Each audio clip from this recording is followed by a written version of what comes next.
안녕하세요. 저는 평소에 유튜브에 올라오는 사연들을 즐거운 마음으로 시청하고 함께 응원하던 30대 여자입니다. 늘 즐거운 마음으로 시청할 수 있었던 건 아마 그게 저한테 직접 닥친 일이 아니었기 때문이었겠죠. 저한테도 이렇게 유튜브에 제보할 만한 사연이 생기고 나니 그동안 제보자분들이 어떤 마음으로 글을 쓰신 건지 제대로 이해하고 있는 요즘입니다. 저는 살면서 제가 한 선택에 단 한순간도 후회한 적이 없었어요. 대신 그 선택을 후회하지 않기 위해서 남들보다 10배, 20배로 피나는 노력을 하면서 살아왔네요. 피아노 영재 소리를 들으며 자랐던 저는 과연 남들보다 내가 더 잘할 수 있을까? 라는 생각에 다 된 예고 진학을 포기하고 인문계 학교를 선택했고 공부가 늦었지만 남들보다 정말 배로 노력해서 사람들이 이름만 들으면 아 하는 스카이로 진학할 수 있었어요. 아마 이 과정에서 부모님의 큰 반대 없이 딸에 대한 믿음과 전폭적인 지지가 있었기 때문이라 생각하고 아직도 감사드려요. 그 당시에 저는 재수없게 들릴 수도 있지만 공부를 하는 게 너무 재미있어서 대학원 진학을 고민하고 있던 시기였지만 사회에서 현장에서 업무 경험을 쌓는 것도 또 다른 공부가 될 수 있다는 아버지의 권유로 지금은 5년째 공장에서 품질 관리 업무를 보고 있고 올해 대리 승진을 앞두고 있어요.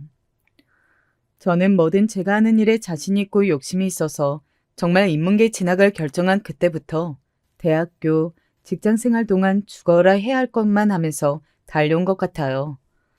그래서 남들이 학창시절 추억을 얘기하면서 뭐 학교 축제에 갔었던 이야기, 꽈팅이며 유럽 여행 같은 얘기를 시작하면 저는 쓱 입을 다물 수밖에 없었죠.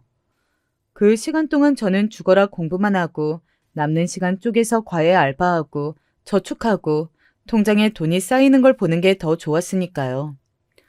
그렇게 쳇바퀴처럼 굴러가던 저의 무료한 일상에 한 사람을 만나고 나서부터는 순식간에 변하기 시작했습니다.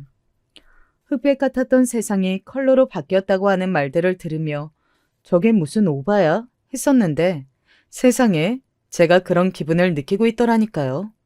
그 사람을 처음 보게 된 건 저희 공장 식당에서였습니다.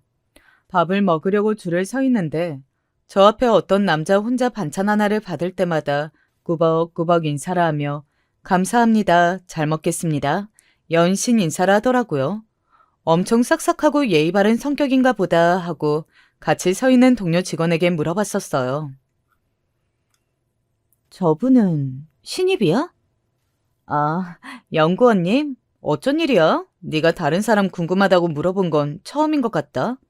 신입은 아니고 들어온 지는 꽤 되셨는데 인사성이 밝으신 건지 사람들 볼 때마다 저렇게 인사하시더라고.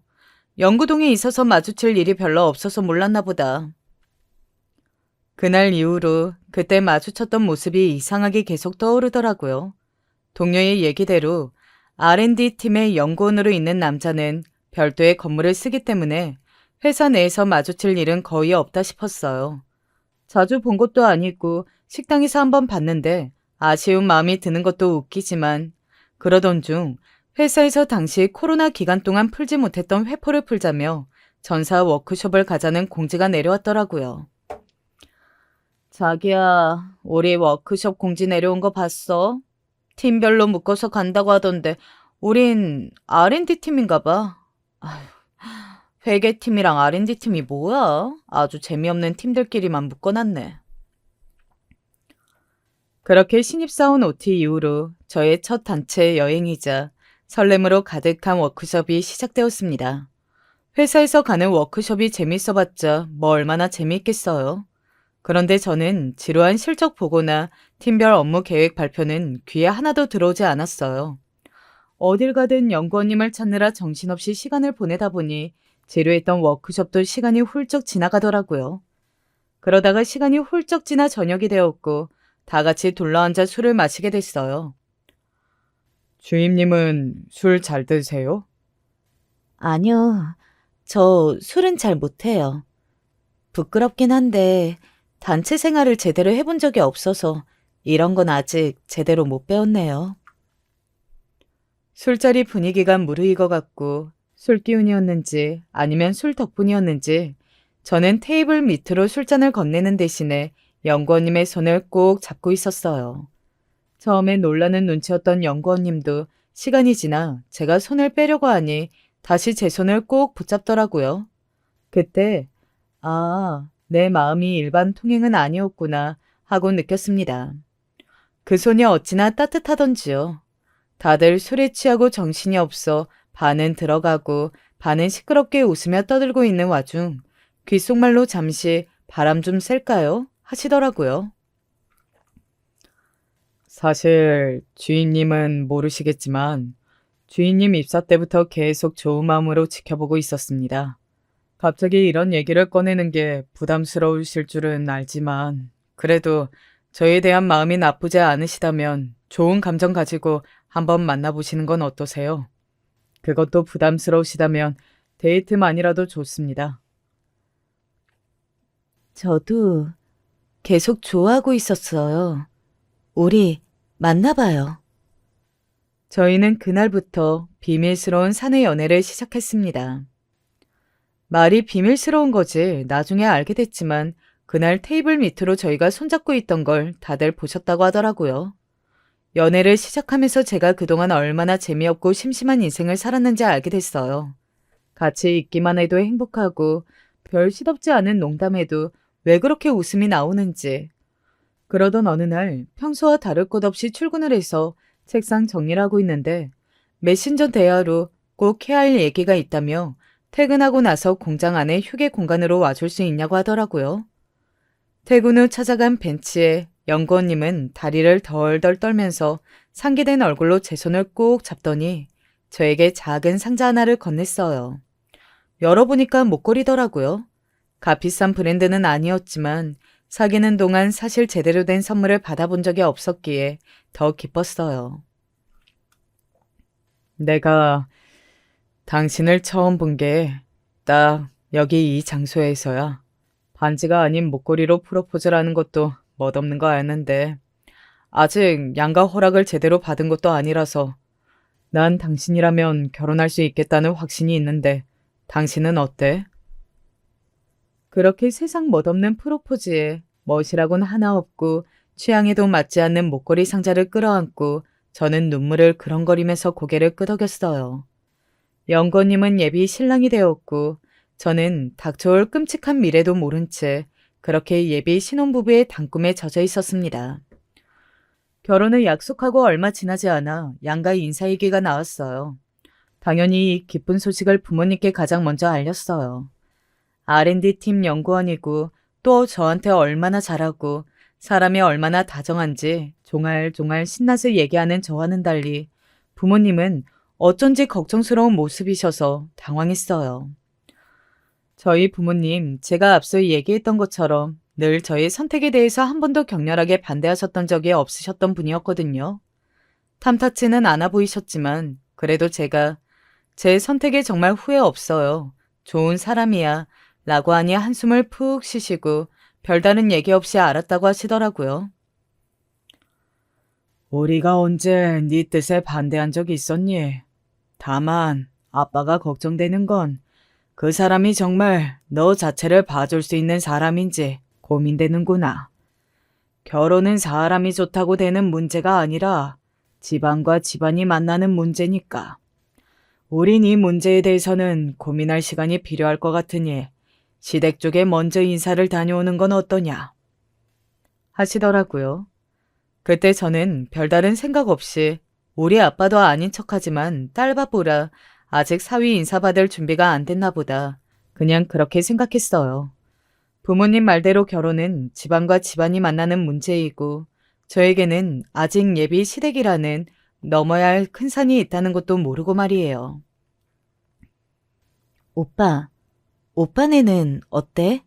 내 얘기했더니 어머님이 뭘 하셔? 그냥 다들 좋아라 하시지.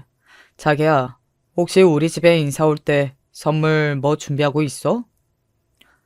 글쎄, 처음 인사 가는 거라 부담스럽지 않게 과일 바구니 정도면 괜찮지 않을까 생각하고 있었는데. 왜? 사실 우리 집이 아버지 사업 부도난 이후로 거의 엄마 혼자 일하시면서 일으켜 세운 거나 다름없거든.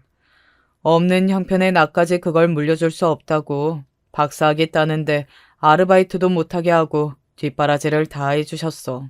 그래서 그런지 내가 결혼하고 싶은 여자가 생겨서 데려오겠다고 하니까 많이 서운해하시는 눈치더라고. 그렇다고 뭐 네가 싫어서 그렇겠어. 그냥 어르신들이 의뢰하는 반대인 거지. 그래서 선물이라도 조금 더 잘 준비해가면 어떨까 하고. 거기까진 내가 미처 생각을 못했네. 오빠, 걱정하지 마. 나도 이번에 예쁜 예비 며느리 역할 제대로 해볼게. 저는 그렇게 호언장담을 하고 백화점에 가서 난생 처음으로, 그것도 제가 아닌 다른 사람을 위해 그렇게 큰 금액을 처음 써봤습니다. 카드를 긁는데 정말 손이 떨리더라고요. 백화점 직원이 어머, 어디 좋은데 인사라도 가시나 봐요 하는데, 그때 내가 이 사람과 정말 결혼을 준비하는구나 싶어서 어찌나 떨리던지요. 과일 바구니부터 툭불 한우 세트, 어머님이 좋아하신다는 명품 화장품 세트까지, 그야말로 육해공 세트를 준비해서 인사가는 날만을 기다리고 있었습니다. 오빠, 혹시나 해서 나 갑각류 못 먹는다고 말씀드렸지? 괜히 까다롭다고 생각하시면 어쩌지? 알러지인데 까다롭고 말고 할 문제인가? 우리 엄마 그런 사람 아니야. 얘기 잘 해놨으니까 너무 걱정하지 마. 저는 어렸을 때부터 갑각류 알러지로 크고 작은 고생을 하면서 살아왔어요. 입술에 닿자마자 두드러기가 올라와서 가방에 늘 약을 챙겨 다니는 건 물론이고, 심하면 병원에서 링거까지 맞아야 할 수준이라서 늘 음식을 먹을 때마다 조심 또 조심하고 있었거든요. 그런데 이런 식성이 예비 시댁 입장에서 보기엔 까탈스러워 보일 수도 있겠다 싶어서 얘기를 전하면서도 괜히 걱정을 했어요. 엄마, 나왔어요. 나와봐. 긴장되는 마음으로 시댁에 첫 입성하는 순간 저는 겉으론 티는 내진 않았지만 속으론 내심 헉했습니다. 멀끔한 예비 신랑의 모습과는 달리 좁고 어지러운 집의 모습을 보고 당황하지 않았다고 하면 거짓말이었을 거예요. 더군다나 저희가 몇 주 전부터 연락드려 오늘 집으로 인사를 드리러 간다고 분명히 말했는데도 어머님은 정말 편안한 잠옷차림, 말이 좋아 편안한 잠옷차림이지 목이 다 늘어난 티셔츠에 내복 바지였어요. 으로 저희를 맞아주셨어요. 엄마, 인사 오는데 옷이라도 좀 갖춰 입지. 그러게, 내가 집에서 말고 밖에서 보자고 했잖아. 예, 너 그렇게 힘들게 벌어서 물 쓰듯이 그렇게 쓸래? 이래서 집안의 여자를 잘 들여 한다고 하더니만 애가 진짜 뭘 아까운 줄을 모르네. 아, 그리고 집으로 불러봐야 얘가 살림을 제대로 할지 못할지 엄마가 보고 판단할 거 아니야. 넌 그렇게 애가 물러터져가지고 정말 무슨 결혼을 한다고. 아휴. 아, 됐어. 밥이나 차려줘. 저를 마음에 들어 하신다는 예비 신랑의 이야기와 달리 어머님의 첫인상은 정말 저를 탐탁치 않아 하신다는 느낌이었어요. 그래도 살갑게 웃으면서 백화점에서 바리바리 쌓은 선물들을 내려놓자 열어보시지도 않고 바닥에 툭 던져 놓으시더라고요. 예, 넌 평소에도 이렇게 사치가 심하니? 엄마 잘 보이려고 준비해온 사람한테 그게 무슨 소리예요? 넌 잔말 말고 조용히 있어. 얘는 뭐 입이 없대? 네가 한번 말해봐라. 너 공순이라며. 공장에서 일하는 애 월급 내가 뻔히 아는데. 아, 결혼하면 뭐 네 남편 돈으로 이렇게 펑펑 써가면서 살 거야? 어머님, 뭔가 오해하신 것 같아요. 제가 그렇게 씀씀이가 큰 편도 아닌데 잘 보이고 싶어서 무리한 것 같아요. 다음부턴 주의할게요. 분위기가 순식간에 냉랭해졌지만 어떻게든 이걸 수습해야겠다는 생각에 제가 먼저 생각이 짧았던 것 같다. 죄송하다며 얼른 말을 마무리 지었습니다. 어머님은 아직도 뭔가 마음에 들지 않으시는지 한숨을 푹푹 쉬시면서 부엌으로 가서 음식 준비를 하시더라고요. 그래도 예비 며느리 자격으로 왔는데 점수를 따기 위해서 좀 더 부지런히 움직이는 모습도 보이고 뭐라도 도와보자 해서 저도 냉큼 따라 들어갔죠. 그런데 식탁 가운데 떡하니 게장이 있더라고요. 알러지 때문에 하도 고생해서 그런지 게장은 냄새만 맡아도 속이 안 좋아지거든요. 순간 비린 냄새가 훅 올라와서 헛구역질하니까 어머님이 질색을 하시면서 저를 째려보시곤 혀를 끌끌 차셨어요.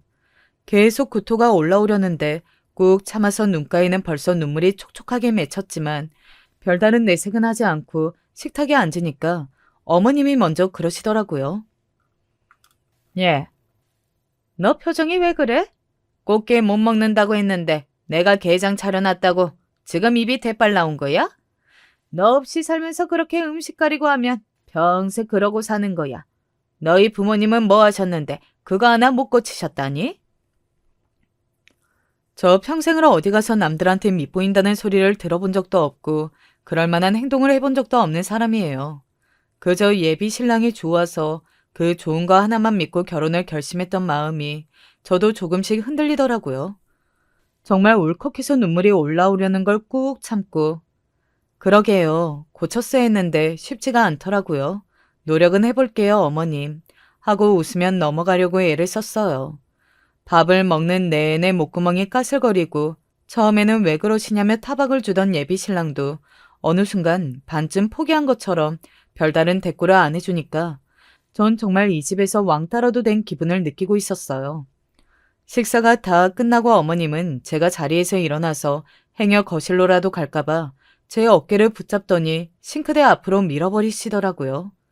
바닥에 던져놓은 과일 바구니에서 사과 두 알을 꺼내 싱크대에 툭 던지시더니 예, 설거지 다 끝나고 나면 과일도 좀 씻고 깎아서 가져와라 하시는 거예요. 저는 손님으로 초대된 거니 어머님이 혹시라도 뭘 하시려고 하면 그래도 옆에서 거들기라도 해야겠다 정도로만 생각하고 있었는데 이렇게 대뜸 일을 저한테 맡겨버리시니까 당황스러운 마음에 싱크대 앞에 잠시 서 있었어요. 너 집에서 설거지 안 해봤어? 과일도 안 깎아보고? 공순이라면서 이렇게 굼뜨게 일하면 거기도 잘리겠네. 아무래도 어머님은 연구원인 예비 신랑과 달리 일반 회계 직원으로 근무하고 있는 제가 영 못마땅하신 눈치셨어요. 식사 중에도 일반 격리 같은 건 아니고 품질 관리도 하고 전반적으로 돈도 관리하는 전문 직종이다 라고 설명을 드렸는데도 그래서 내 아들보다 더 잘났다는 거냐 지금? 하면서 도리어 화를 내시더라고요. 인사 첫날 그야말로 집안은 살얼음판 같은 분위기였어요. 저는 제가 왜 여기서 이런 대접을 받아야 하는지 한편으론 잘 이해가 되지 않았지만 그동안 주변에서 시집살이에 대해 듣고 보고했던 것들이 있었기에 이 정도는 그냥 남들도 다 한 번은 거쳐갔던 관문이겠거니 괜히 여기서 눈물을 보이거나 대들어서 유난 떨지 말자는 생각을 했습니다.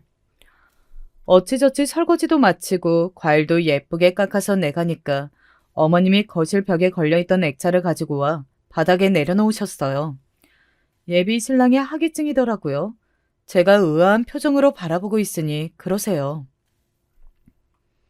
솔직히 말해서 나는 이 결혼 반대다. 너네가 우리 아들 어떻게 키우고 어떻게 뒷바라지에서 박사까지 만들어놨는 줄 알아? 그렇게 뒤도 안 돌아보고 열심히 키워놨더니 웬 공순이를 데리고 와서 결혼하겠다고 하니까 네가 아들 있는 엄마라고 생각해봐라. 속이 뒤집어지지 않게 생겼나. 내가 손에 기름때 묻은 애한테 내 아들 보내려고 젊은 날 그렇게 고생하면서 산 줄 알아? 이 학위증을 내가 어떻게 만들었는데? 어머님, 뭔가 오해하신 것 같은데 저 생산직 근로자도 아니고 설령 생산직 근로자라고 하더라도 공부도 열심히 하고 성실하게 살았어요. 물론 어머님이 보시기에는 제가 부족한 점이 많아 보이겠지만 부족한 부분이 있으면 제가 더 열심히 노력할게요. 그래, 엄마. 얘가 노력하겠다잖아. 우리한테도 기회를 줘. 오늘 처음 인사 온 거잖아. 어머님은 저희의 설득에 잠시 고민하시는 눈치셨어요. 솔직하게 얘기해서 저는 제 처지가 그렇게 떨어지지 않는다고 생각해서 어머님의 저런 반응이 잘 이해가 되지 않기도 했었지만 결혼을 준비하면서 우리 엄마가 그랬다, 우리 엄마는 예전에 이랬다 하는 예비 신랑의 이야기를 귀에 딱지가 않도록 들어왔던 터라서 외동아들을 정말 정성으로 키우셨구나 하는 건 알고 있었죠. 그런데 그 불똥이 저한테까지 떨어질 줄은 정말 몰랐어요. 니네가 그렇게 사정사정하니까 나도 그럼 얘기하마. 너 다음번에 우리 집에 올 때 고등학교 졸업 증명서, 대학교 졸업 증명서 한 분씩 떼와라. 계속 어머님 저도 공부 열심히 했어요 뭐 했어요 하는데 뭐라도 제대로 들고 와서 나한테 증명을 해봐라. 솔직히 처음 집에 인사로 온다고 해서 나는 자기소개서를 써서 제출하라고 하려고 했어. 결혼 허락을 받으면서 그 정도는 해야 맞는 거 아니니? 네? 자기소개서요? 왜? 내가 못할 거 시키는 거 같니? 됐다. 그럼 나도 더 이상 얼굴 보고 싶은 마음 없어. 너 회사 들어갈 때 자기소개서 쓰고 들어가잖아. 지금 결혼도 간절하게 하고 싶어서 우리 집까지 찾아와 인사하는 거 아니야? 그 정도 각오도 없이 인사하러 온 거였으면 다시 돌아가라. 저는 이 사연을 듣고 계시는 분들께 정말 이런 경우가 있었는지 여쭤보고 싶어요. 결혼이 정말 이렇게 힘든 건가요? 살면서 시험이란 시험은 다 겪어오며 살았던 저에게도 시어머니의 이런 무리한 요구는 쉽게 받아들여지지 않더라고요. 예비 신랑도 당황한 기색이 역력했지만 어머님의 고집을 꺾기는 쉽지 않아 보였습니다. 네, 저 결국에 그것도 수긍했습니다. 물론 아직까지도 그게 정당한 요구였다고 생각하지는 않지만 그렇다고 제가 살아왔던 인생이 떳떳하지 못했던 것도 아니고 아니요, 오히려 자신 있었고 또 제가 그걸 희생할 만큼 예비 신랑이 좋은 사람이라고 생각했으니까요. 그날 이후 예비 신랑과의 관계도 어쩐지 조금 서운해졌습니다. 제가 집에서 몇 날 며칠 머리를 싸매고 한숨을 쉬니까 저희 부모님도 당연히 무슨 일이 있는 건지 회사에 지금 긴급한 일도 없는 건데 매번 밤까지 꼴딱 새가면서 뭐라는 건지 물어보시는데 차마 대답을 할 수가 없었어요. 저도 집에서 정말 귀하게 자란 하나밖에 없는 딸인데 그런 딸이 결혼하고 싶어서 밤새 시어머니에게 보여줄 자기소개서를 쓰고 있다는 소리를 부모님에게 어떻게 하나요? 그렇게 저는 꼬박 일주일에 걸려 고등학교 졸업 증명서에 대학교 졸업 증명서 그리고 대망의 자소서까지 작성해 어머님에게 제출할 서류들을 모두 준비했습니다. 이번에 인사 가는 마음은 정말 예비 시댁에 인사를 드리러 간다기보다는 어디 회사의 서류 심사를 받으러 가는 기분 같더라고요. 어머님, 말씀하시는 것들 준비해 왔어요. 천천히 살펴보세요. 뭐? 그걸 진짜 해왔어? 됐어. 이리 줘. 제가 가져온 서류 봉투를 탁 빼앗아 드시더니 천천히 읽으시던 어머님은 한 군데에 시선을 고정하셨습니다. 네, 제 대학교 졸업 증명서였습니다. 믿기지 않으시는 듯 종이를 뒤집었다가 형광등에 비추어 보시고 재차 살피시더군요. 너, 이거 진짜 제대로 된 서류 맞아?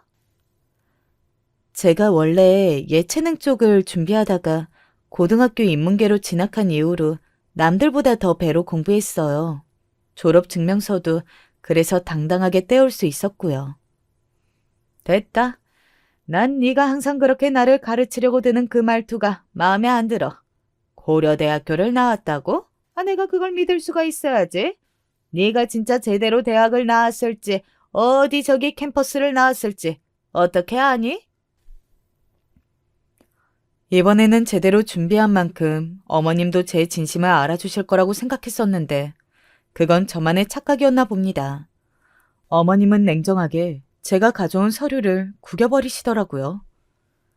무작정 찾아와서 서류만 들이밀면 뭐 내가 옳았구나. 이렇게 똑똑하신 분이 며느님으로 들어와 주신다니까 몸둘 바를 모르겠습니다. 하고 넙죽 엎드려 절이라도 할 줄 알았니? 됐다. 더 꼴도 보기 싫으니까 둘 다 나가라.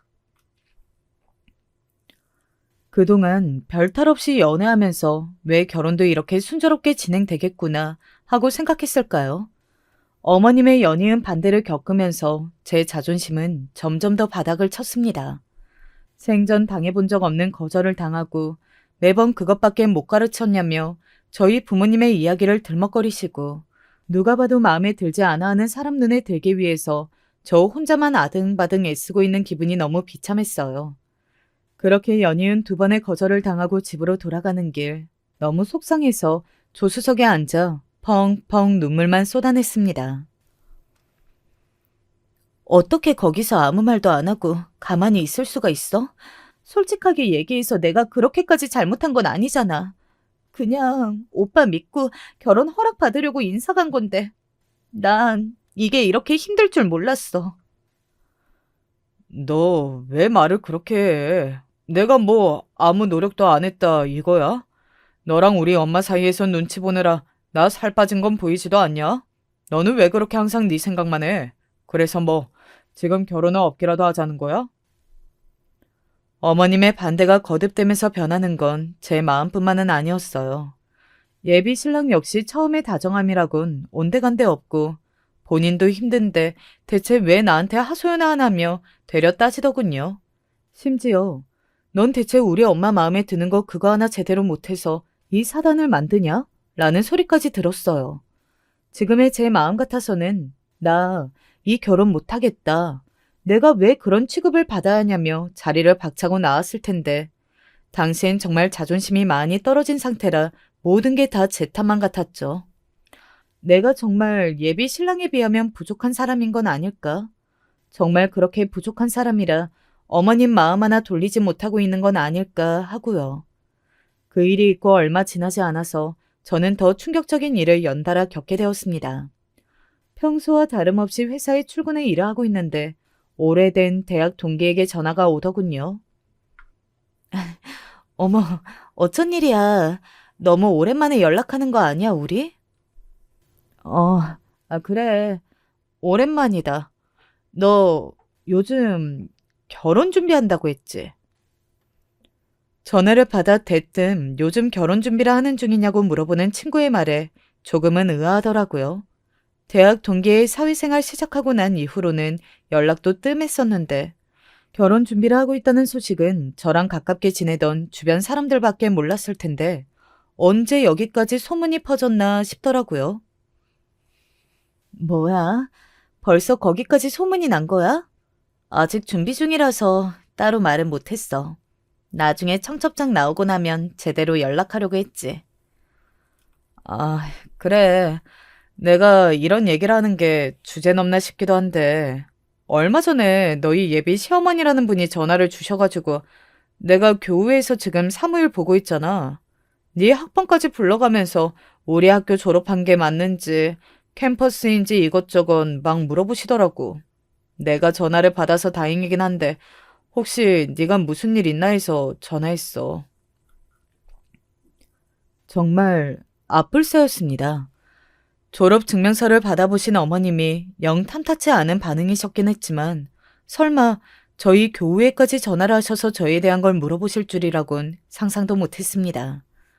전화를 하면서 내색을 하진 못했지만 제가 학력에 대해서 거짓말을 한 것도 아닌데 어쩐지 학력을 들먹거리고 다니는 사람 같아 보일까봐 걱정도 되더라고요. 당연히 예비 신랑한테도 이 사실을 알렸습니다.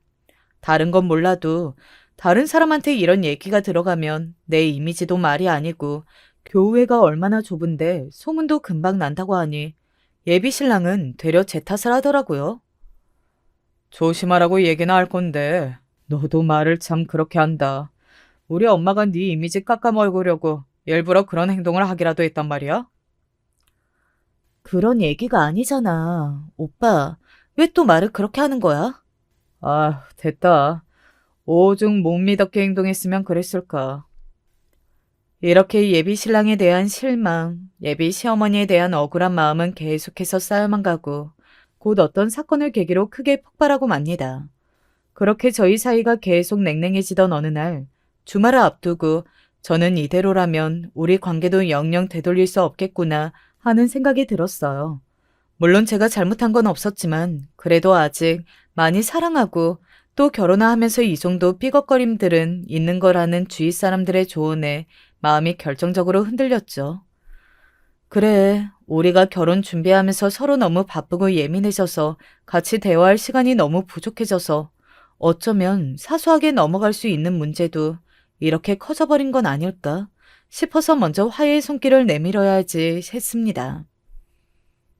오빠, 주말에 뭐해? 갑자기 주말엔 왜? 그냥 그동안 우리 결혼 준비한답시고 둘이서 제대로 데이트도 못하고 나도 그렇고 오빠도 그렇고 서로 미안한 마음이 많이 쌓인 것 같아서 제대로 좀 푸는 시간이 있으면 좋지 않을까 하고. 내일 저녁에 오빠 좋아하는 이 앞에 삼겹살집 가서 소주나 한잔하면서 그동안 쌓인 것도 있으면 좀 풀고 하자. 응? 저희가 항상 작든 크든 싸울 때마다 공장 앞에 있는 삼겹살집에 가서 소주 한 병을 시켜서 저 한 잔, 나머지는 오빠가 나눠 먹으면서 화해를 하곤 했어요. 서로 사과를 하게 해도 머쓱한 타이밍이다 싶어서 조심스럽게 제안을 했는데 평소와 다르게 잠시만 주말에 일정이 있는지 좀 보고 얘기해 줄게 하더라고요. 일단 열일 제쳐두고 저랑 같이 시간을 보내실 사람이 갑자기 저런 반응을 하니까 의아하기도 했었는데 마음이 아직 덜 풀렸나 보다 했어요. 그런데 오후에 한참 업무를 하고 있으니 미안, 나 주말에는 정말 오랜만에 친구들이랑 약속이 있어서 안 될 것 같아. 다음에 보자 하고 메시지가 와 있더라고요. 평소에도 친구들은 자주 만나면서 내가 모르는 친구들이 또 있나? 물론 서운한 마음은 한가득이었지만 여기서 더 긁어 부스럼을 만들면 정말 싸움이 커지고 길어질 것 같아. 알겠어. 친구들이랑 재밌게 놀고 와요. 라고 답장을 보내고 말았습니다. 다음 날 주말이지만 데이트도 없고 딱히 할 일도 없어서 집에서 뒹굴거리고 있었습니다. 오랜만에 밀린 청소도 하고 그동안 못했던 공부도 하고 또 저녁에는 가볍게 장을 봐서 가족들을 위해 요리도 해주고 나니 머릿속이 한결 가보여지더라고요. 그치만 여전히 토요일이 다 가도록 연락 한 통이 없는 예비 신랑 때문에 마음 한구석이 불편했습니다. 분명 어제 회사에서 메신저로 연락할 때 화는 다 풀린 것 같았는데 왜 주말에 만나지도 말자고 했는지 지금까지 연락 한 통 없는지 한숨만 푹푹 쉬게 되더라고요. 그래, 요즘 회사 일은 할만하니? 열심히 배우고 있어요. 아직 부족한 게 많아서 더 열심히 해야죠, 뭐. 결혼 준비는 어떻게 되어 가고? 요즘 통 거기에 대한 말이 없네. 우리 둘 다 워낙 바쁘니까 그렇죠. 인사도 잘 다녀왔고, 준비할 거 잘 준비하고 있으니까 너무 걱정하지 마세요. 결혼 준비하는 애 표정이 그렇게 어두워서 쓰겠어? 뭐 힘든 거 있으면 그냥 속 시원하게 털어놓고 그래. 엄마랑 이제 얼마나 더 같이 있는다고 마사지도 같이 좀 받으러 가고. 알겠어요. 진짜 걱정하지 말래도 그러네. 제일 가까운 곳에 있는 가족들 눈에도 제가 힘들어하는 게 눈에 보였나 봐요. 주말에 실컷 요리를 해도 먹는 둥 마는 둥 하는 제 모습을 보고 걱정 어린 시선을 건네는 부모님께 뭐라고 드릴 말씀이 없더라고요. 그래도 오랜만에 이렇게 사랑하는 사람들과 시간을 보내고 나니까 그동안 떨어졌던 자존감이 조금은 회복되는 시간인 것 같아 참 다행이다 라고 생각하던 그때 갑자기 친구에게 전화가 왔어요. 너 지금 레스토랑이야? 갑자기 뜬금없이 무슨 레스토랑? 나 지금 집에서 가족들이랑 저녁 먹었는데? 내 요리 실력이 아무래도 셰프급이긴 하지만 레스토랑은 아니다. 야, 얘 집이라는데? 뭐야? 그럼 얘가 아닌 거야? 분명 나 아까 여자랑 있는 거 봤다니까. 친구들의 웅성거리는 대화는 도통 이해가 되지 않는 이야기들 투성이라서 저는 전화기를 붙잡고 다시 되물었습니다. 나 집 맞다니까? 뭐 때문에 그래? 야, 내가 너 진짜 아끼고 사랑하는 거 알지? 냅다 머리채부터 잡으려다가 혹시나 해서 너한테 먼저 전화해본 거였어. 여기 시내에 네가 좋아하는 프렌치 레스토랑 집인데 오늘 우리 여기서 모임 있었거든? 근데 맞은편에서 익숙한 얼굴이 보이길래 자세히 보니까 네 예비 신랑이더라? 맞은편에 어떤 여자랑 같이 앉아있고 분위기가 하도 좋아 보여서 우린 당연히 그 여자가 너라고 생각하고 있었지. 근데 아무리 봐도 체격도 그렇고 머리 스타일도 그렇고 네가 아닌 것 같아서 긴가민가하면서 전화했는데 지금 이게 어떻게 된 거야? 지금이라도 가서 머리채 잡아? 연락이 안 되던 예비 신랑, 친구들의 전화, 그리고 다른 여자와 있다는 예비 신랑의 소식, 이 모든 것들이 혼란스러웠습니다. 온 몸이 너무 긴장되고 당황스러워서 숨조차 제대로 쉬어지지 않더라고요. 야, 너 괜찮아? 수화기 너머의 친구들의 외침이 아득히 멀게만 느껴졌습니다. 그동안 어머님의 완강한 반대에 부딪히면서 오히려 저희 사이는 조금씩 더 단단해지고 있다고 생각하고 있었습니다. 그런데 갑자기 다른 여자라니? 이게 무슨 마른 하늘의 날벼락 같은 소리인가요? 지금도 레스토랑에 있는 거 맞지? 너희가 잘못 봤을 수도 있잖아. 뭐 친척일 수도 있고 업무상 만나는 걸 수도 있고. 야, 우리가 어지간했으면 너한테 전화해서 확인을 했겠어. 됐다. 여기서 더 얘기해서 뭐해. 그래, 고마워. 지금 내가 레스토랑으로 갈게. 혹시라도 두 사람 어디 갈 것 같으면 너네가 좀 붙들어줘. 금방 가.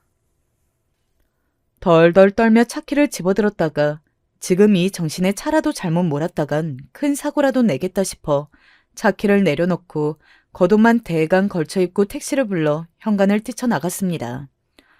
정신 나간 사람처럼 뛰어나가는 절 보고 뒤에서 부모님도 제 이름을 부르시면서 같이 달려나오셨지만 그때 제 머릿속에는 친구들이 설명해준 그 광경이 정말 진실인지 제 두 눈으로 보고 확인해야겠다는 생각뿐이었습니다. 택시 안에서 아가씨 무슨 일 있어요? 정말 괜찮은 거 맞아요? 하고 기사님이 계속 물어보실 정도로 제 상태는 처참했습니다. 연신 빨리 가달라는 말만 중얼거리다 보니 어느새 레스토랑 앞에 도착했더군요. 저는 이왕 이렇게 된 거라면 정말 부딪혀 봐야 한다는 생각에 택시에서 내려 친구들이 설명해준 창가로 다가갔습니다. 그리고 창가에서 마주한 건, 네, 맞습니다. 제 예비 신랑과 맞은편에는 참하고 단정한 옷을 입고 있는 모르는 여자분이었어요. 이제서야 친구들이 얘기한 말이 이해가 가더군요. 자기들이 오죽했으면 연락을 했겠냐고. 누가 봐도 손자리 같은 모습에 저는 정말 내가 예상했던 게 맞다면 레스토랑 안으로 들어가서 테이블이라도 엎고 나와야겠다는 생각을 했었는데 참 바보같이도 그 창가에 눈물만 흘리며 그냥 멍하니 서 있었습니다. 길거리에서 지나가는 사람들이 온통 이상한 눈으로 쳐다보는 시선을 얼마나 느꼈을까요? 드디어 예비 신랑이 창가 쪽으로 고개를 돌리고 울고 있는 절 발견했는지 사색이 되어 뛰어나오더군요. 자기야, 자기가 여긴 어떻게... 아니, 일단 우리 들어가서 얘기하자. 지금 오해할 수밖에 없는 상황인 거 아는데 내가 들어가서 전부 설명할게. 나한테 저길 들어가자고? 그래, 오해라고 쳐. 그럼 여기서 변명이라도 해봐. 내가 어떻게 누가 봐도 선보러 나온 것 같은 여자랑 같이 앉아있는 오빠를 보고 저기 들어가고 싶다는 생각을 하겠어? 말해봐. 입이 있으면 말을 해보라고. 언성이 높아지자 창가 쪽에 앉아있던 여자분도 저희를 쳐다보더니 기가 차다는 듯 한숨을 쉬고 가방을 챙겨 나가버리시더군요. 그러면서 한마디 하셨습니다. 엄마 뜻 하나 못 거슬려서 오늘 저한테도 피해 주신 거예요. 사과는 나중에 똑바로 하세요. 라고 말이에요. 여자분이 자리를 뜨자 그제서야 예비 신랑도 옆에 보도블럭에 주저앉아 말을 꺼내기 시작했습니다. 그래. 맞아, 선이야. 그럼 어떡해. 나도 방법이 없었어. 어떻게 나랑 결혼 준비를 하면서 선을 보러 나왔다는 얘기를 뻔뻔하게 내 앞에서 할 수가 있어? 내가 나 좋자고 여기 나온 줄 알아? 나도 힘들어. 나도 힘들다고. 아, 그럼 어떡하니? 엄마는 매일같이 너랑은 절대 결혼 못 시킨다고 반대하지. 거기다 이제는 인사를 가겠다, 얼굴만 보겠다 해도 전부 싫다고 으름장을 놓으시는데. 그럼 내가 어떻게 했어야 했어? 우리 엄마가 그러더라. 그럼 알겠으니까 내가 선자리 딱 3번만 나가면 네 얼굴 보시겠다고. 그럼 내가 거기서 무조건 거절하고 이걸 엎어야 하는 거야? 아무리 그래도 그렇지. 오빠, 우리 그냥 사귀는 사이도 아니고 결혼 준비하는 사이야.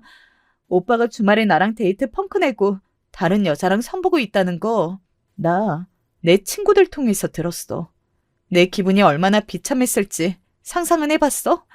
지금 저 안에 있는 내 친구들이 나에 대해서 어떻게 생각할지, 그건 또 생각해봤어? 됐다. 지금도 넌 나한테 미안한 생각은 이만큼도 하지 않네. 지금 네 체면이 먼저라는 거야? 그런 얘기가 아니잖아. 입장 바꿔 생각해도 결혼할 사이에 이게 맞다고 생각해? 그렇게 저희는 이야기도 제대로 마무리하지 못한 채로 돌아서 그 자리를 떠났습니다. 집으로 돌아가는 길 어떻게 해야 될지 생각이 바로 서지 않더군요. 여러분은 어떠신가요?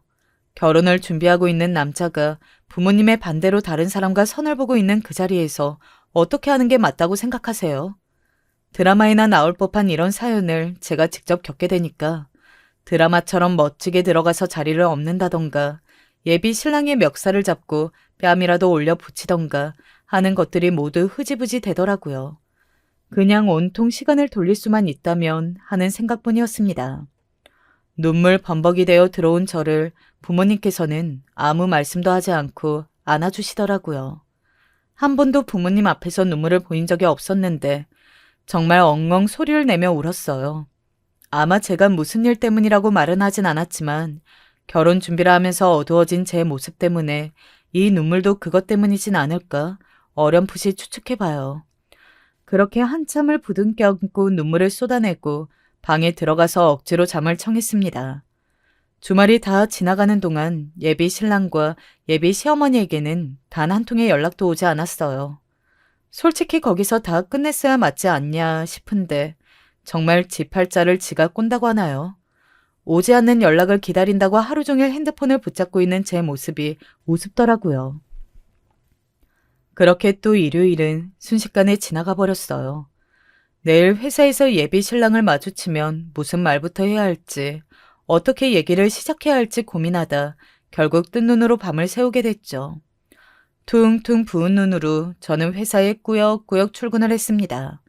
다들 걱정 어린 시선을 보내시길래 오히려 더 밝은 척을 하면서 시간을 보냈어요. 점심시간을 앞둔 시간에 하루 종일 핸드폰만 바라보던 제 시선에 응답이라도 하듯이 진동이 울리더군요. 발신자는 처음 보는 번호였습니다. 의뢰 그렇듯이 쓸데없는 카드 회사나 스팸 광고겠다 싶어서 무시하고 일을 계속하려는데 전화가 끈질기게 계속 오는 게 아니겠어요? 여보세요? 누구시죠? 나다. 목소리만 듣고 예비 시어머니인 걸 바로 알아차렸죠. 저한테 직접 먼저 연락을 하셨던 적은 한 번도 없어서 저는 그 순간 바보같이 드디어 어머님이 나한테 마음을 여신 건가? 그동안 너무 팍팍하게 고신 게 미안해서 사과라도 하시려고 전화하신 걸까 하는 생각을 잠시나마 했었어요. 지금 회사 앞인데 뭐 여기가 다 막혀 있어서 들어갈 수가 없으니까 네가 직접 나와라. 우리 아들이랑 같은 회사를 다니는 건 거짓말이 아니겠지? 거짓말인지 아닌지도 내 눈으로 확인을 해야겠으니까 일단 나와라. 또 어머님이 보자시네요 하고 아들한테 쪼르르 가서 고자질하지 말고. 처음엔 회사 앞까지 찾아오셨다는 생각에 의아했지만 그렇다고 어른을 하루 종일 세워둘 수도 없는 노릇이니 얼른 모시러 나가서 점심이라도 같이 해야겠다 싶어 서둘렀어요. 팀장님께는 아무래도 급한 일이 있어 외출을 쓰고 나가봐야 할 것 같다. 점심도 먹고 들어오겠다고 조금은 들뜬 마음으로 내려갔죠. 저희 회사는 사무직과 현장직 구분 없이 모두 유니폼을 착용하고 업무를 하는 게 원칙이에요. 물론 그건 예비 신랑도 마찬가지이고요. 급하게 내려오느라 유니폼을 벗어 팔에 걸치고 있는 절 보시더니 어머님이 인상을 확 구기시는 게 아니겠어요? 더군다나 회사 앞에서 기다리고 계신다는 어머님의 손에는 제가 처음 인사하러 갈 때 드렸던 선물이 포장도 뜯지 않은 채 그대로 들려 있었어요. 네가 감히 나를 속여? 어디 공순이 주제에 어떻게 우리 아들을 흘려가지고 네가 무슨 수작을 부려서 걔는 홀릴 수 있었을지 몰라도 난 절대 안 된다. 너 같은 공순이한테 내 박사 아들을 줄 것 같아? 일단 선물 도로 다 가져가라. 그리고는 박스를 저한테 확 집어 던지시더라고요. 박스가 날아오면서 긁혔는지 볼이 따끔거리는 게 느껴졌지만 저는 이 상황이 너무 당황스러워서 볼이 따끔거리는 걸 느껴보지도 못할 정도로 벙쪄 있었어요. 어머님, 지금 이게 무슨... 얼얼한 뺨을 움켜잡고 어이없는 표정으로 어머님을 쳐다보니 세상에 저한테 그렇게 한참 폐악을 부리시고 이제는 바닥에 주저앉아 곡소리를 내면서 바닥을 치시더라고요. 아이고, 우리 아들 불쌍해서 어쩌나. 내가 어떻게 키워놨는데 이런 기름때 쩔어있는 공순이한테 어쩌다 걸려가지고. 아이고. 그 와중에도 저는 조금 있으면 점심시간이라 사람들이 몰리기 시작할 것 같아 누가 보면 어쩌나 싶어 이 상황을 빨리 수습하고자 하는 생각뿐이었습니다. 여기서 이러시지 마시고 저희 다른 데 가서 이야기해요. 하며 어머님의 팔을 잡고 일으키려는데 제 팔을 확 밀치는 바람에 저도 엉덩방아를 찍으며 넘어졌죠. 정말 가관도 그런 가관이 없었어요.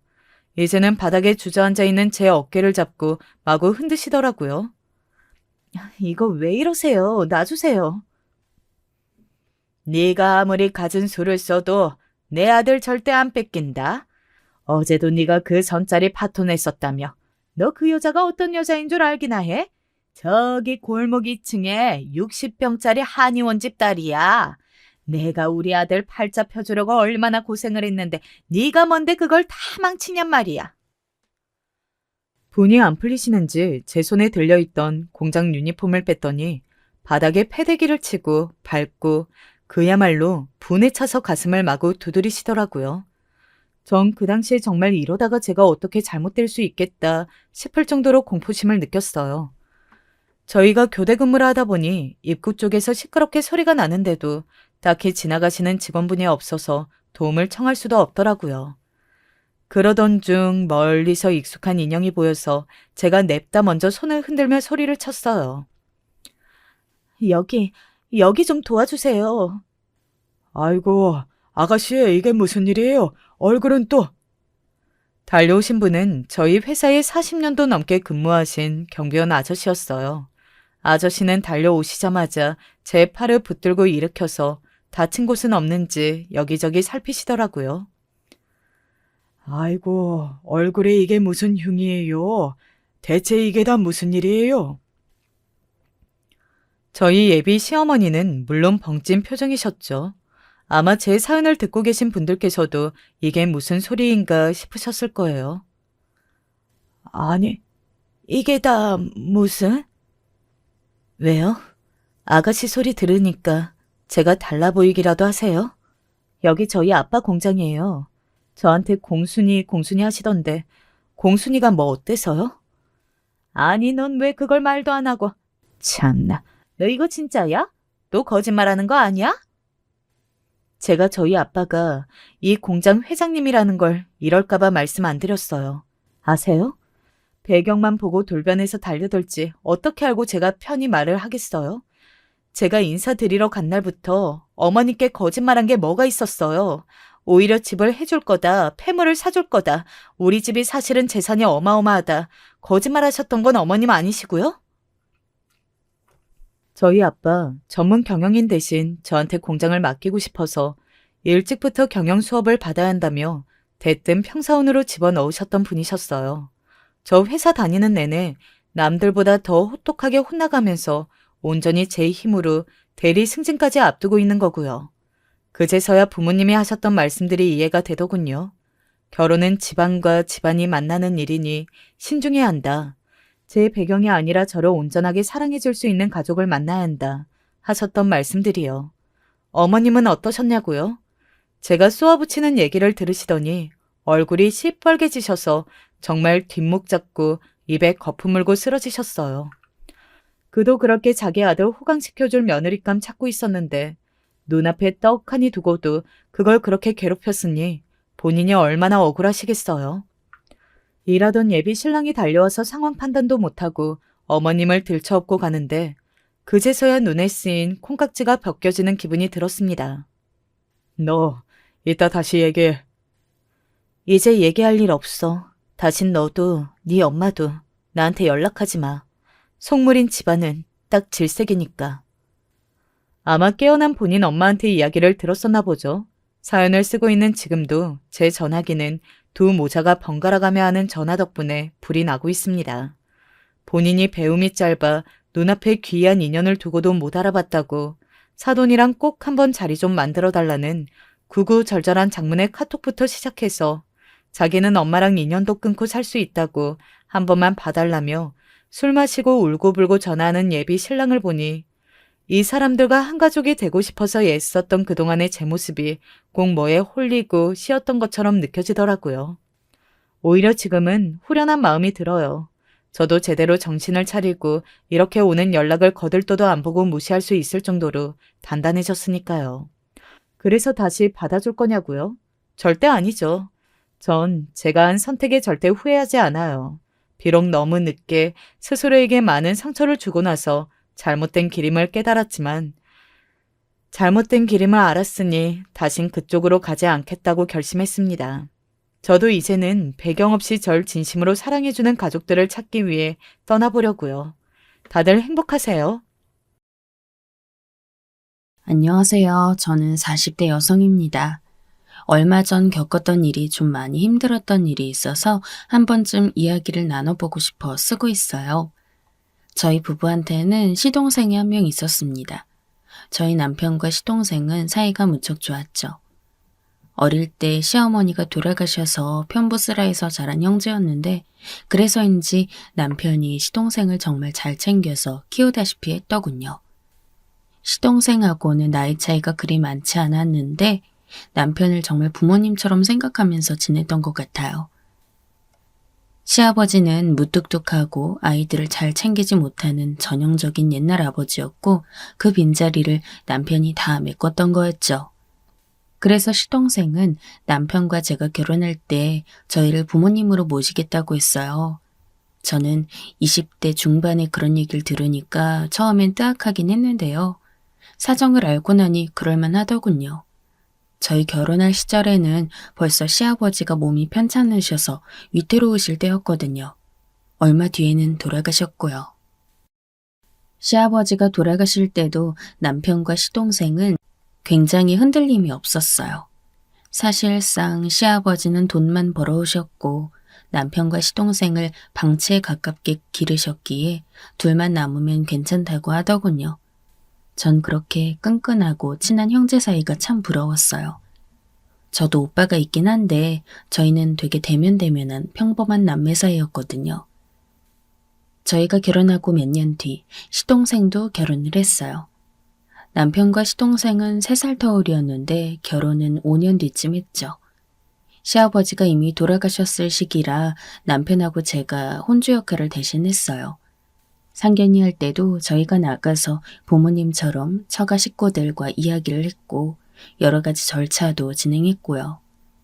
제가 겨우 30 초입일 때 겪은 일이라서 좀 당황스럽긴 했어요. 제 결혼 진행밖에 몰랐던 터라 어설프기 짝이 없었죠. 당시 손아래 동서로 들어온 사람은 상당한 미인이었어요. 저희 시동생은 공부도 잘해서 대학도 잘 나왔고 전형적인 모범생으로 살아온 사람이었거든요. 아마 부모님이 계셨다면 효도도 정말 많이 했을 거예요. 그 대신 저희 부부한테 참 잘하기도 했지만요. 그런데 동서로 들어온 사람은 시동생하고는 분위기가 다른 사람이었어요. 전혀 공통점이 없다고 해야 하나? 어떻게 친해졌는지를 알 수 없을 정도더군요. 동서는 활달하면서도 뭔가 속을 알 수 없는 사람이었어요. 그리고 나쁜 말로 하면 좀 무식하다고 해야 할까? 아는 게 많지 않고 말을 함부로 하는 타입이었고요. 나중에 알고 봤더니 고등학교 중퇴한 사람이더군요. 옛날이면 모를까 요즘 같은 시대에 고등학교 중퇴면 뭔가 문제 있는 게 아닐까 싶었어요. 그래서 시동생을 따로 불러다 앉혀놓고 슬쩍 물어봤죠. 도련님, 혹시 결혼하시려는 예비 동서 왜 고등학교 중퇴인지는 알아봤어요? 아, 네. 시동생은 절 누나처럼 생각했어요. 저와 남편은 1살 차이, 시동생과 저는 2살 차이로 제가 나이가 많았고 결혼 후에는 저도 시동생을 정말 제 동생처럼 여기면서 애썼으니까요. 시동생은 잠시 망설이더니 고개를 끄덕였어요. 그게 친구하고 좀 트러블이 있었대요. 문제가 좀 있던 모양인데 그게 잘못 오해로 번진 데다가 선생님이 당시 좀 안 좋은 분이어서 쫓겨났다고. 그게 말이 돼요? 뭐, 운 좋지 못할 땐 안 좋은 일이 겹치니까요. 말인즉슨 동서는 학교 다닐 때 친구와 싸웠는데 선생님이 촌지도 받고 돈을 요구하는 사람이라 상대편 친구의 부모가 주는 돈을 받고 동서만 쫓아냈다는 거였어요. 뭐 사실 그럴 수도 있긴 했는데 아닐 수도 있잖아요. 하지만 시동생은 워낙 사람이 좋아서 동서의 말을 다 믿어주는 것 같더군요. 그리고 도련님, 동선의 부모님도 좀 이상했어요. 상견례 할 때 동서의 부모님도 좀 점잖은 분들이 아닌 것 같더군요. 그냥 좀 거칠고 이런 수준이 아니라 질이 안 좋다고 해야 할까요? 어디 술집이나 그런 류의 일을 할 것 같은 유흥업계 종사자 같은 느낌이 물씬 드는 사람들이었어요. 왜 인상 보면 우리가 대충 알 수 있잖아요. 담배 너무 오래 피워서 걸걸한 목소리라든지 머리 새빨갛게 물들이고 반짝이 핀 너무 많이 꼽고 손톱은 새빨갛게 칠했는데 군데군데 벗겨진 것도 방치한 채로 길게 기르기만 했다든지 좀 인상이 전체적으로 좋지 않았어요. 뭐 부모님이 어렵게 사셨다고 하더라고요. 저희도 가정 사정이 좋지는 않으니까 이해해야죠. 도련님은 그것마저도 다 좋게 이해하려고 했어요. 대체 동서하고 어떻게 만나게 된 거예요? 아, 그게요. 시동생은 얼굴을 붉히다가 망설이면서 말했어요. 사실 카페에 앉아있다가 실수로 부딪혔는데 그때 전화번호를 교환했어요. 그쪽이 실수로 제 옷에 커피를 흘려서 나중에 살해하겠다면서 전화번호 받아갔거든요. 그래서 한 번 만나고 또 만남이 이어져서 사귀게 되었고요. 동서 쪽이 일부러 노린 건 아니고요. 농담처럼 말하긴 했지만 사실 아니라고 딱 잘라 말할 수도 없는 노릇이었죠. 하지만 시동생은 펄쩍 뛰더군요. 아, 그런 건 절대 아닐 거예요. 그냥 우연히 만나서. 그랬구나. 알았어요. 그렇다고 쳐야지 뭐. 못마땅하긴 했지만 저는 도련님의 진짜 부모님도 아니고 그저 형수일 뿐이었으니 그 이상 잔소리를 할 수도 없었고요. 하지만 저는 도련님에게 그건 명백하게 했어요. 사실 저 동서에 대한 인상이 그리 좋지만은 않아요. 무슨 말인지 알죠? 네. 도련님도 결혼 생활하면서 조심하셔야 해요. 부부라고 처음부터 흠뻑 빠져서 전부 믿고 그럼 안 돼요. 적당히 선 봐가면서. 아셨죠? 네, 형수님. 형수님이니까 저한테 이런 말씀도 해주시죠. 시동생은 항상 제가 어떤 말을 해도 곡해하지 않고 받아들여 주었어요. 그 점이 참 좋은 사람이었죠. 전 정말 시동생이 동생 같고 아끼는 마음이 있었기에 동서가 처음부터 마음에 들지 않았어요. 하지만 그렇다고 제가 결혼 자체를 반대할 수 있는 건 아니었죠. 남편도 동서를 못마땅해 했지만 시동생의 선택 자체를 반대하진 않았어요. 어쨌든 부모는 아니었으니까요. 상견례하고 예단 받으면서도 좀 찝찝한 건 계속되었어요. 동선의 쪽은 그리 쪼들리는 것 같지 않았는데도 계속 예단도 적게 축소하려 했고 뭐든지 시동생과 저희 쪽이 준비하길 바라더군요. 저희는 힘 닿는 데까지는 어떻게 해보려고 했지만 동서의 요구를 다 맞춰주는 건 불가능했어요. 너무 신경 쓰지 마세요, 형수님. 어떻게 그래요? 도련님이 결혼하는데요. 제가 다 알아서 할게요. 형수님과 형한테 패기치고 싶지 않습니다. 시동생은 어느 순간부터 제가 고생한다고 생각했는지 전부 자기가 알아서 하기 시작했어요. 참 고맙기도 하고 좋은 사람이란 생각이 들었죠. 어쨌든 결혼은 곧 하게 되었어요. 동서는 결혼 전까지는 저희 부부한테도 얌전히 굴었고 시동생한테도 상당히 잘해서 제가 너무 오해했었나 하는 미안한 마음이 들 정도였죠. 신혼여행을 다녀와서도 얌전히 저희 집에 와서 선물을 내놓았어요. 이거 제가 골랐어요. 아울렛에 물건이 많이 없더라고요. 동서는 애교가 참 많은 사람이었는데 저보다 4살 아래였어요. 시동생하고는 2살 차이였고요. 4살 아래 여동생이 새로 생겼나 싶을 만큼 사근사근하게 말을 잘해서 저는 제 선물까지 챙겨서 사온 것이 고맙기만 하더군요. 남편도 동서가 준 양주 선물에 입이 벌어졌고요. 비싼 걸로 사왔네. 너무 무리하지 말아요, 동서. 우리는 한 식구니까 너무 체면치레할 필요도 없어요. 네, 형님. 동서는 신혼여행 후 저희 집에 와서 저녁 먹은 날 내내 눈웃음을 치면서 여러 가지로 수다를 떨었어요.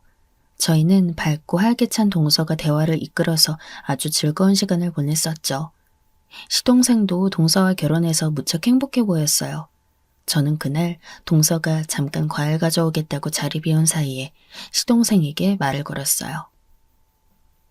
좋아요? 결혼해서? 네, 진짜 좋으네요. 시동생은 얼굴을 붉히면서도 시원스레 대답했어요. 저도 남편도 그 대답에 웃어버릴 정도였죠. 도련님이 행복하면 됐어요. 그럼 됐지. 아무렴 네가 행복하면 됐다. 너도 나처럼 평화롭고 좋은 가정 꾸려나가면 돼, 이제. 저도 형하고 형수님처럼 살고 싶어요. 당시 저희는 아이 하나를 키우면서 나름대로 행복하게 살고 있었거든요. 시동생은 저와 남편 사이가 너무 좋아 보인다며 항상 저희처럼 살고 싶다는 말을 하곤 했었죠. 도련님은 좋은 사람이라서 동서하고 잘 해나갈 거예요. 동서도 좋은 사람인 것 같으니 결혼 전에 제가 좀 안 좋게 생각했던 게 미안하더군요. 저희는 그렇게 시동생의 신혼 초에 같이 어울려서 즐거운 시간을 많이 보냈어요. 동서는 참 활발한 사람이었고 시동생은 원래 무척 얌전했는데 동서 덕분에 더 활달해지더군요. 좋은 변화였죠. 저희 부부는 좀 게으른 편이었는데 동서와 시동생 덕분에 같이 나가서 주말을 야외에서 보내는 일도 많아졌고요. 그런데 저희가 아이가 더 태어나면서 그렇게 함께 어울려 다닐 수 있는 시간이 거의 사라졌어요. 동선에도 곧 아이가 태어났고 당연히 그쪽도 상당히 여유가 없어지기 시작했죠. 아시겠지만 아이가 태어나면 시간적으로도 여유가 사라지고 금전적으로도 그렇거든요. 특히 마음의 여유가 사라져서 가정 외에 다른 것에는 신경을 쓰기가 힘들어져요. 그래서 저희는 저희 가정에만 신경을 쏟느라 다른 것은 전혀 몰랐어요. 아이 태어나고 나서 바로도 그랬고 둘째 아이와 3살 더 어린 첫째 아이가 어린이집에 가고 유치원에 가면서부터는 더 바빠졌거든요. 제가 다행히 전업주부라 아이들 케어는 여유있게 가능했지만 그 이상은 불가능했죠. 시동생네도 마찬가지였어요. 신혼 때야 자주 찾아오면서 같이 어울렸지만 조카가 태어나고 나니 정신없이 바쁜 것 같더라고요. 저 첫아이 때 생각하면 너무 이해 가능한 일이라 전 이상하게 여기지도 않았어요. 남편 역시 마찬가지였고요. 그런데 어느 날 남편이 저녁을 같이 먹으면서 이상한 소리를 하더라고요. 여보, 혹시 요새 동서하고 뭐 이야기 좀 해? 아니요. 요즘 바빠서 못 그런 지 몇 년 됐지. 왜요? 아, 그게 요즘 동생이 좀 이상해서. 남편은 망설이다가 말을 꺼냈어요. 얼마 전에 전화가 왔는데 우울해 보이더라고. 그때 주말이라 내가 둘째 목욕시켜야 해서 금방 끊을 수밖에 없었는데 어젯밤에도 전화가 와서 한숨만 쉬다가 끊었어. 아, 그래요? 왜지? 아, 요즘 도련님네도 조카가 좀 키우기 힘들 나이라서 그런가? 그때 저희 둘째가 3~4살 되던 무렵인데 조카도 그 나이쯤 되던 시기였죠. 사실 육아가 가장 힘들 나이는 살짝 지났지만 여전히 신경 써야 할 것이 끝없이 나타나는 시기이기도 하죠. 그러니 부모 입장에선 조금 힘들어서 기운이 빠질 수도 있는 시기였어요. 그런가? 그런 것 치곤 좀 우울해 보여서. 하지만 남편은 고개를 갸웃거렸어요. 동서하고 무슨 문제 있는 건 아닐까 했어, 그래서. 하여튼 당신한테 아무런 연락 없는 거지? 네, 없어요. 동서도 솔직하게 할 말 다 하는 사람이라 만약 도련님한테 무슨 불만 있으면 저한테라도 이야기하지 않을까요? 저도 좀 이상하더군요. 동서는 시동생에 대한 불만이나 가정 이야기를 저한테 거리낌 없이 하던 사람이었어요. 동서 입장에서는 사실 시댁이 없으니까 그런 불만 이야기할 곳이 저밖에 없었던 거였죠. 괜찮겠죠. 무슨 일 있으면 이야기할 거예요. 하긴 그렇겠지. 걔가 무슨 물가에 내놓은 3살 어린애도 아니고. 남편도 수긍하면서 웃더군요. 저희는 저희 코가 석자라서 시동생한테 더 이상 신경을 쓸 수가 없었어요. 그런데 그 이후로도 몇 번 더 시동생한테서 남편한테 이상한 전화가 왔다고 하더군요. 그런데 뭐라고 정확히 이야기는 하지 않고 계속해서 가늘게 한숨만 쉬거나 약하게 웃으면서 형하고 형수님은 행복해 보여서 좋겠다는 말만 반복하더래요. 남편은 뭔가 낌새가 이상하다고 여겼지만 그렇다고 적극적으로 시동생한테 가서 상담해주기엔 남편 역시 너무 바빴죠. 한참 승진할 나이, 일할 나이라서 회사 일도 너무너무 많았고 집에 와서는 육아 역시도 열심히 하는 좋은 아빠기도 했거든요. 전 그런 남편이 너무 고맙고 자랑스러웠고 그래서 저 역시 가정일에 최선을 다하려 노력했어요. 그런데 그러던 어느 날 시동생이 정말 초췌한 얼굴로 저희 집에 찾아왔어요. 저는 시동생이 연락도 없이 찾아와서 놀란 채로 문을 열었죠. 퇴근에 와 있던 남편도 둘째 아이를 안고 급히 뛰어나왔어요. 너 왔어? 야, 연락도 없이 오니? 남편은 시동생을 타박하는 것처럼 말했지만 사실 시동생의 안색이 너무 어두워서 좀 안절부절 못했어요. 식탁으로 데리고 가서 앉아있는 동안 저는 급하게 차를 끓이고 과일을 깎아서 내어줬죠. 시동생은 감사하다면서 웃고는 차를 마시는데 입술이 다 말라비틀어져 있었어요. 아니, 너 무슨 일 있냐? 남편의 물음에 시동생은 부정하지 않았어요. 시동생은 신중한 사람이었기에 이렇게 말한다면 분명 뭔가 문제가 있는 거였죠. 그 다음 나온 말은 충격적이었어요. 사실 아내가 지금 바람 피우고 있는 것 같아서. 정말 예상치 못했던 말에 저희 부부는 놀라서 입을 떡 벌렸어요. 시동생은 한참이나 뜨거운 찻잔을 내려다보고 있었고 쉽사리 말을 꺼내지 못했죠. 저 역시 마찬가지였어요. 남편이 간신히 입을 열더군요. 아니, 그게 무슨 소리야? 무슨 일 있었어? 그게 내가 봤어. 세상에. 다른 남자 차에서 내리면서 막 그러더라고. 시동생은 말끝을 흐렸지만 무슨 뜻인진 충분히 알아들을 수 있었죠. 아마 키스를 했거나 포옹을 했거나 뭐로도 변명할 수 없는 그런 게 있었을 거예요. 시동생은 한숨을 푹푹 쉬었어요. 게다가 한두 번이 아니었어. 내가 처음엔 참았고 혹시 내가 잘못 본 걸 수도 있으니까 일단 나중에 말하자고 계속 기다렸거든. 그런데 지켜볼수록 점점 더 외도 증거가 많이 눈에 띄더라고. 맙소사. 아내한테 말했어. 결국 말을 했는데 너무 태연하게 나와서 지금 혼란스러워. 시동생은 멍한 얼굴로 앉아 있었어요. 저는 뭐라고 말을 해야 좋을지도 모르겠고 동시에 화가 나기도 해서 어쩔 줄 모르겠더군요. 남편은 한참이나 말없이 앉아있다가 머리를 짚었어요. 내가 같이 가줄까? 어딜? 따지러. 같이 잡아줘줘야지. 평상시 순하고 평온한 남편으로는 상상하지 못할 만큼 거친 말이었지만 저 역시 동의했어요. 같이 가줄게요. 그 말에 시동생은 눈에 눈물이 그렁그렁해지더군요. 자기 편이 있다고 생각해서인지 무척 감동받은 얼굴이었죠. 시동생은 눈물을 닦아내면서 한참이나 말없이 앉아있다가 차가 다 식었을 무렵에야 한 모금을 넘겼어요. 괜찮아요. 제가 해보겠습니다, 형수님. 형도 너무 걱정하지 마. 걱정시킬까봐 말 안 하려고 했는데 이쯤 되어서 말 안 하면 안 될 것 같아서. 당연히 말해야 하는 거야, 이런 건. 당연하죠, 도련님. 우린 가족이잖아요. 제가 그렇게 말하니까 시동생이 다시 한번 울컥하는 것 같더군요. 시동생은 고개를 주걱거리고 알겠다고 대답하고서 일어섰어요. 제가 일단은 아내하고 더 이야기해보고 그 다음에 결론 내볼게요.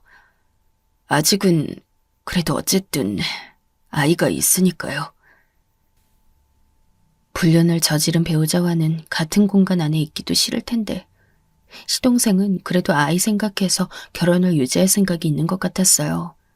전 화가 났지만 그래도 결혼 생활은 시동생이 결정하는 것이니 뭐라고 말을 얹을 수는 없는 노릇이었죠. 그건 남편도 마찬가지여서 그냥 시동생이 결정하도록 한 발 물러섰어요. 하지만 그때 이후 동서는 아예 상간남과 도망을 갔어요. 시동생은 정말 어처구니가 없었는지 동서를 찾을 생각도 않고 기운이 쭉 빠져 있었죠. 저희 부부는 시동생이 너무 안타까워서 일단 이혼 진행이라도 하라고 권유했고 시동생은 그게 맞는 말이라 생각했는지 고개를 끄덕거렸어요. 하지만 연락이 닿지를 않았죠. 당시 동서의 외도 때문에 스트레스를 너무 많이 받아서인지 시동생은 몸에 나쁜 병까지 생겼어요. 동서가 도망간 이후 1년 정도 후였는데 시동생의 살이 너무 빠지고 말라서 저는 걱정스러운 마음에 병원 진료를 권했어요. 시동생은 아직 젊은데 별일 아닐 거라면서 계속 고개를 젓다가 제 권유를 받아들였는데 가보니 대장암이었어요. 그것도 말기였죠. 저희 집에 와서 그 소식을 전하면서 시동생은 허망한 얼굴이더군요. 참 어이가 없네요, 형수님. 그래도 항암 치료 빨리 해야죠. 어떻게든 해야죠. 아이는 어쩌려고요. 시동생은 항암 치료나 수술을 아예 하지 않겠다고 했어요. 실제로 병원에서 시한부 선고를 받았다고 하더군요. 죄송해요, 형수님. 정말 죄송합니다. 시동생은 저한테 사과를 했어요. 저는 눈물이 나서 견딜 수가 없더라고요. 제 가족이라고 생각했던 정말 남동생이나 다름없던 시동생이 너무 마른 채 버석버석해져서 제 앞에 앉아 죽음을 기다리고 있다는 사실이 말이에요. 제 아이 부탁드릴게요. 정말 제가 부탁드릴 곳은 형수님밖에 없어서. 그런 소리 하지 말아요. 도련님이 그렇게 부탁하지 않는다고 해서 내가 내 조카를 그냥 둘 사람으로 보여요? 전 형수님 믿어요. 누구보다 좋은 분이고 저한테 가족이니까요. 시동생은 암에 걸린 사람이라고 믿을 수 없을 정도로 평온하게 웃었어요. 제 전 재산은 모두 형하고 형수님께 드릴게요. 죽기 전에 모두 명의 돌려놓고 갈 거예요. 차마 거긴 뭐라고 말할 수 없었어요. 재산을 그냥 준다는 게 아니라 조카의 몫으로 남기겠다는 거였으니까요. 나중에 전부 애한테 줄 거예요. 네, 감사합니다. 시동생은 파리한 얼굴로 웃었어요. 그리고 죽기 전에 바쁘게 돌아다니면서 자기 재산을 전부 정리해서 정말 저희 부부 앞으로 모두 돌려놓았죠. 시동생의 명의로 된 집은 팔고 가지고 있던 돈까지 전부 합쳐서 저희한테 주었어요. 약 3억 정도 되는 큰 돈이었죠. 제가 저희 아이 부탁드리는 이 큰 빚을 이걸로는 절대 못 갚겠지만요. 무슨 그런 말을 해요. 이런 상황에 아이는 당연히 우리가 키우는 거죠. 감사합니다, 형수님. 시동생은 눈물을 글썽거리면서 저한테 몇 번이나 감사하고 죄송하다는 말을 했어요. 남편 역시 시동생의 인사를 받으면서 속이 너무너무 복잡한 얼굴이 되더군요. 슬픔과 절망과 하여튼 많은 것들이 섞인 표정이었어요. 그리고 얼마 뒤 시동생은 모든 할 일이 끝났다는 듯 평온하게 세상을 떠났어요. 아이의 거처를 찾아주고 났으니 더 이상 아쉬울 것도 없다는 듯 했죠. 저희는 조카가 최대한 충격받지 않도록 조심히 아이를 데려왔어요. 조카는 이미 동서가 도망칠 때 충격을 받았는데 그 후 아버지까지 돌아가시고 나니 무척 충격이 큰 모양이더군요. 아직 그런 종류의 일을 겪기에는 너무 어린아이였어요. 저희는 이제 조카까지 새 아이를 기르며 살았어요. 그런데 시동생의 장례를 치르고 난 뒤 몇 달 되지 않아 정말 뜻밖의 손님을 맞이하게 되었죠. 바로 도망갔던 동서였어요. 저는 동서가 뻔뻔하게 저희 집까지 찾아올 줄은 꿈에도 몰랐어요. 그날은 제가 장을 봐서 돌아오던 길이었는데요. 남편의 퇴근 시간이 거의 다 된 저녁 시간이었고 날이 제법 추웠죠.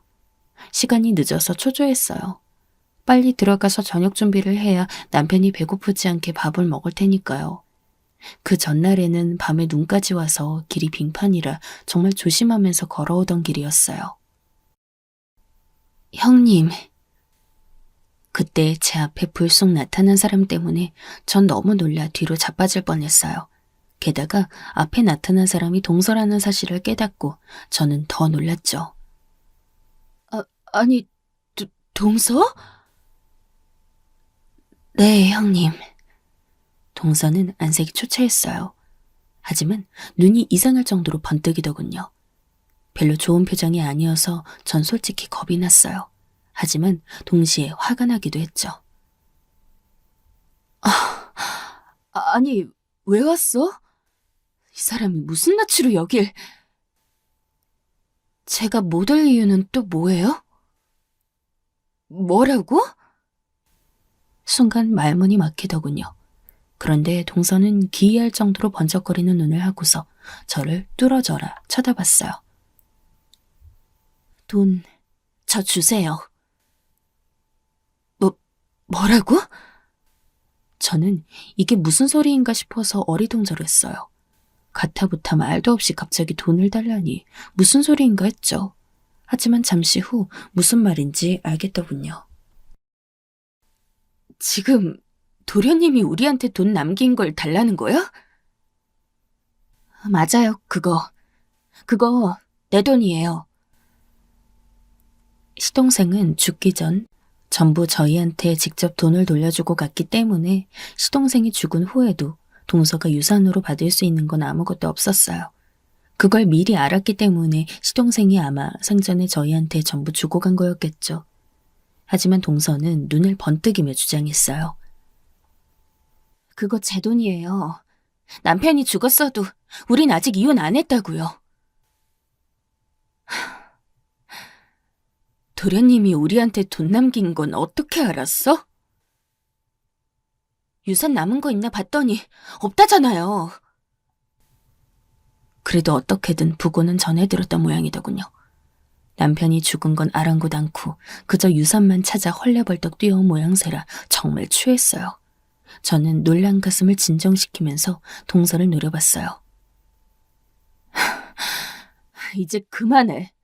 도련님은 동서한테 돈이 갈까봐 우리한테 생전에 전부 주고 갔어. 거짓말 마세요. 남편 순진하니까 일부러 꼬셔서 돈 내놓으라고 한 거죠? 조카도 우리가 돌볼 거야. 헛소리 하지 마. 저는 쌀쌀맞게 말했어요. 하지만 동서가 곧 발광하는 것처럼 소리를 질러대더군요. 내 애는 내가 데려갈 거예요. 그러니까 돈 내놔요. 저는 어처구니가 없었죠. 그래요. 만약 친모인 동서가 조카를 데려가겠다고 하면 저희가 별 수는 없겠죠. 하지만 동서가 아이를 데려가겠다고 하는 건 너무 속셈이 훤히 보였어요. 그러면 돈을 당연히 줄 거라고 생각하는 거였죠. 전 일부러 어깃장을 놓으면서 배짱을 튕겼어요. 그래? 그럼 데려가. 우리야 좋지. 돈은 우리가 가지고 애는 동서가 데려가면. 아니야? 뭐라고요? 애 데려가라고. 돈은 우리 거니까. 이렇게 말하면 분명 동서가 당황할 거라 생각했어요. 과연 동서는 황당한 얼굴이 되더니 얼굴이 시뻘개지더군요. 애 기르라고 돈 준 거 아니에요? 돈 당연히 내놔야지. 애만 데려가라고? 그래, 데려가라고. 데려간다고 본인이 말했잖아. 싫어요. 내가 살면서 애 때문에 무슨 걸림돌이 되라고? 동서는 소리소리 지르더니 발을 마구 굴러대면서 분해서 어쩔 줄 모르겠다는 얼굴이 되었어요. 저는 장바구니를 꽉 쥐고 버티고 서서 해볼 테면 해보란 식으로 서 있었죠. 그때 뒤에서 낯익은 목소리가 들려오더군요. 아니, 여기서 뭐 하는 거야? 남편이었어요. 저는 제 편이 왔다는 생각에 무릎이 탁 꺾일 만큼 안심이 되었죠. 남편은 화가 잔뜩 난 얼굴로 다가와서 제 앞을 가로막았어요. 뭐 하는 겁니까, 재수 씨? 남편이 나타나서 험상궂은 얼굴로 동서에게 말하자 과연 동서도 주춤하더군요. 아무래도 남자가 나타나면 분위기가 달라지게 마련이잖아요.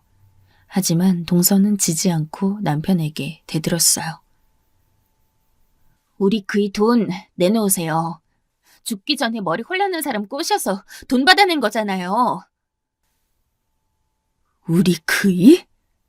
아, 상간남하고 도망간 재수씨 입에서 듣기 싫은 소리인데. 남편은 동서를 노려보면서 공격적으로 말했어요. 남편은 참 순하고 다정한 사람이었는데 그런 식으로 말하는 걸 저도 그때 처음 봤었죠. 상간남이라뇨? 전 그냥 뭐죠? 그냥 더 마음에 맞는 사람을 만났을 뿐이에요. 그리고 지금은 헤어졌다고요. 그래서 남편한테 돌아가려고 하고 있었어요. 당신 마음대로? 이렇게 시간이 지났는데 게다가 내 동생은 죽었는데? 남편은 화를 넘어 극도로 분노하는 소리로 동서를 추궁했어요. 내 동생은 당신 때문에 화가 나서 스트레스 받다가 암에 걸렸어요. 암에 걸린 채로도 아이 걱정 때문에 노심초사 잠을 못 이루다가 결국 우리한테 애를 맡겼다고. 그래놓고 뭐? 이제 와서 돈을 달라고? 그래요. 몇 억이나 되잖아요. 그러니까 다 달라는 건 아니고 그중 일부라도 어쨌든 나도 재산 형성에 기여를... 재산? 웃기는 소리 말아요.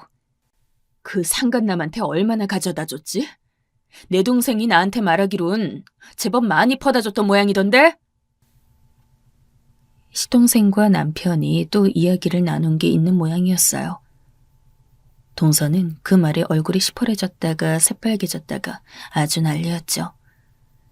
남편은 계속 동서를 몰아세웠어요.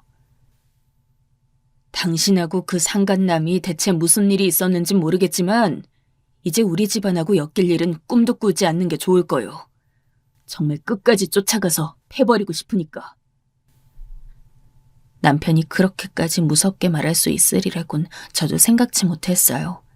남편의 기세에 밀린 동서는 주춤거리며 뒤로 물러나다가 이제는 눈물을 머금더군요. 죄송해요. 저도 일이 이렇게 되리라곤 상상하지 못했다고요. 하지만 제 사정 좀 봐주세요. 무슨 사정? 지금 저하고 같이 갔던 남자가 저한테 자꾸 바람 피우냐면서 쫓아오고 있어요. 숨어서 살려고 해도 돈이 있어야 한단 말이에요. 정말 미치겠네. 남편은 어처구니 없다는 듯 말했어요. 동서는 동정심을 유발하고 싶은 건지 거의 매달릴 기세로 남편한테 계속 말했죠. 제발요. 저 돈 없으면 정말 그 남자한테 잡혀서 죽을지도 몰라요. 도와주세요. 돈 다 안 주셔도 돼요. 일부만이라도 줘요, 제발. 뭐라는 거지 싶어서 전 한심해서 한숨이 나왔어요. 동서는 돈에 미친 악귀 같은 모양새로 계속해서 남편에게 매달렸지만 남편은 싸늘하게 동서를 내쳤죠. 말이 되는 소리래요. 재수 씨는 내 동생 버리고 떠났고 그래서 내 동생 죽었어요. 그런데 나한테 당신한테 동정심을 가지고 돈을 주라고? 내 동생이 목숨값처럼 나한테 남기고 간 돈을? 그럼 제가 애 데려갈 거예요? 동서는 다시 한번 제 눈치를 보며 남편한테 소리를 쳤어요. 저는 그게 남편을 또 떠보려는 수작인 줄 눈치채서 얼른 앞으로 나섰어요. 조카를 데려가겠다는 동서의 말에 소리를 치려던 남편은 움찔했죠. 데려가라니까? 애는 당신이 데려가고 돈은 우리가 가지고 딱 좋지. 여보. 말 내뱉었으니 꼭 데려가. 애 키우는데 돈 얼마나 드는지 잘 알지? 그냥 데려가서 인생 망해버려, 동서. 그게 딱 동서한테 맞겠다. 저는 이를 악물고 동서한테 악담을 퍼부었어요. 사실 저는 그래도 평상시 온화한 성격에 목소리도 크게 잘 하지 않는 편이었거든요. 하지만 시동생의 아이를 저 여자가 침몰합시고 데려가겠다고 수작하는 걸 보니 정말 못 참겠더군요. 시동생의 목숨값에 아이까지 정말 사람이 맞긴 한 건지. 제가 그렇게 소리를 지르니 남편도 뭔가 눈치채고 저한테 동조했어요. 그래, 맞아. 애 데려가세요. 재수 씨가 애 데려가서 살라고. 정말 더러운. 동서는 이를 악물고 저희 부부를 노려봤어요. 어떻게 해도 저희를 설득하거나 강요할 수 없다는 사실을 깨달았는지 미칠 것 같다는 얼굴이었죠. 저는 남편 앞에 버티고 서서 절대 물러서지 않겠다는 얼굴을 하고 있었어요. 동생 돈을 가로채서 불쌍한 동서한테도 주지 않다니. 당신들 정말 벌 받을 거야. 아이고, 벌? 당신 벌이나 조심해. 저는 동서한테 쏘아붙였어요. 동서는 이악 물고 절 노려보다가 결국 얼른 도망치듯 멀어지더군요. 그러고 나니 무릎이 떨리고 다리에서 힘이 빠졌어요. 제가 제대로 못 걷고 비틀거리니까 남편이 얼른 저를 부축했죠. 고생했어. 아휴, 저 여자 하나 때문에.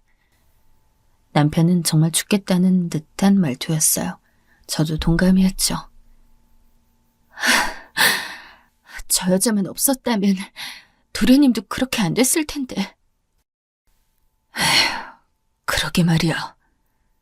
남편은 한숨을 깊게 쉬면서 저를 부축해 집으로 들어왔어요. 집에는 아이들과 조카가 있었죠. 그 애들이라도 지킬 수 있어서 얼마나 다행이었는지. 그 후로도 저희 집 전화로 동서의 전화가 몇 번이나 더 왔고 동네에서 보기도 했어요. 솔직히 정말 끈질기게 나타나는데 끔찍하더군요. 하지만 저와 남편은 끈질기게 거부했고 동시에 조카도 지켜냈어요. 동서는 정말 안 된다고 여겼는지 얼마 후에는 저희 집 근처에서 보이지도 않았고 연락도 오지 않았어요. 그 후 한 6개월쯤 지났던 것 같아요. 이제 동서가 없으니 안심해도 되겠다 싶어서 좀 마음 놓고 다니던 시절이었죠.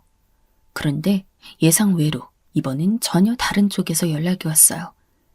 누구인가 했더니 경찰이더라고요. 아니, 무슨 일 있는 건가요?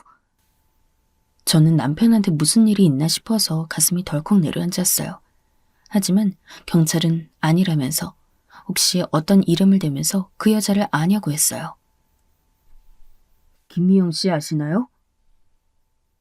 김미영이요? 솔직히 처음엔 기억이 안 났어요. 친척 관계에 있는 사람들은 그냥 관계로 부르지 사실 이름으로 부를 일이 거의 없잖아요. 그래서 저는 한참 생각에 잠겨 있었는데 경찰이 그러더군요. 이분 연고가 이쪽밖에 없는 것 같아서 전화 드린 겁니다. 친정 가족들도 다 돌아가신 것으로 나와서요. 네? 작고하신 남편분 성함이 이철수 씨던데요. 아, 동서. 저는 그제서야 동서의 이름임을 기억했어요. 경찰은 이제야 기억이 나냐고 하더군요. 아니, 무슨 일이 일어난 건가요? 그게 김미영 씨가 교통사고가 나서 돌아가셨습니다. 유감입니다. 네? 전 너무 놀랐어요.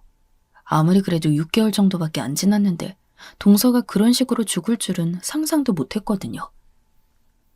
사실 동승자가 있었는데 동승자가 일부러 사고를 낸 것 같더군요.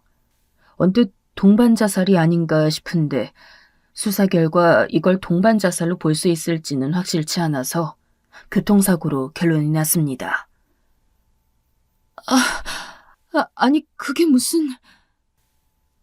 전화 연락 드리는데 좀 망설였던 게 그 동승자의 존재 때문입니다. 다른 남자분이었거든요. 아...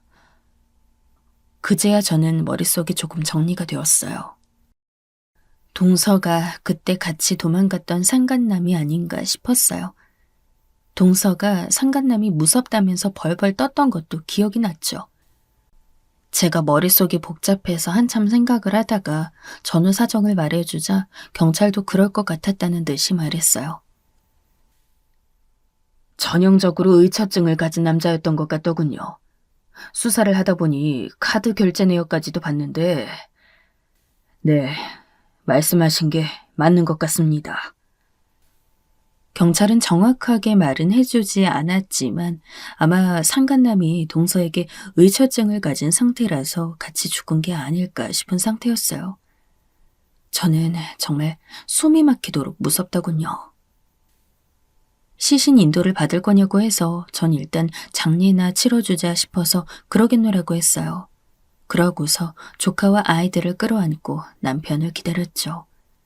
남편 역시 경찰의 전화를 받았는지 그날은 집에 일찍 들어왔어요. 남편은 허둥지둥 집으로 들어와서는 저를 안아주었고 아이들도 동시에 끌어안았죠. 세상에. 너무 무서워요. 진짜 천벌이 있긴 있나 봐. 에휴, 그러게 말이야. 남편은 한숨을 깊이 쉬었어요. 시동생이 그렇게 허무하게 가서 저도 너무 속상하고 가슴이 아팠는데 평생 그다지도 사이좋은 형제로 살아왔던 남편은 어땠을까요? 제 남편과 제 상황에 치우쳐 남편을 좀 더 신경 쓰지 못하고 위로해주지 못했던 게 새삼스럽게 가슴이 아프더군요. 그래도 이렇게 벌을 받아서 난 좋아. 남편은 단호하게 말했어요. 남편 입장에서는 당연히 동생 죽음의 원인이었던 동서가 천벌을 받았으니 속이 시원했을 거예요. 남편은 저와 아이들을 끌어안고서 조용히 말했죠. 우린 계속 정직하고 착하게 살자. 저런 꼴은 보지 않을 수 있게. 그래요. 우린 계속 바르게 살아요. 당장 눈앞에 우리가 하고 싶은 게 있어도 바르게 사는 게 맞는 것 같더군요. 결국 어찌되었던 천벌이 그 뒤를 따라다니는 것 같았어요. 그런 일을 한번 겪고 나니 인과응보라는 게 절대 없다고는 말할 수 없는 노릇이었죠. 남편과 저 모두 원래도 바르게 사는 사람들이었지만 그 일 이후로는 더욱 조심하며 살고 있어요.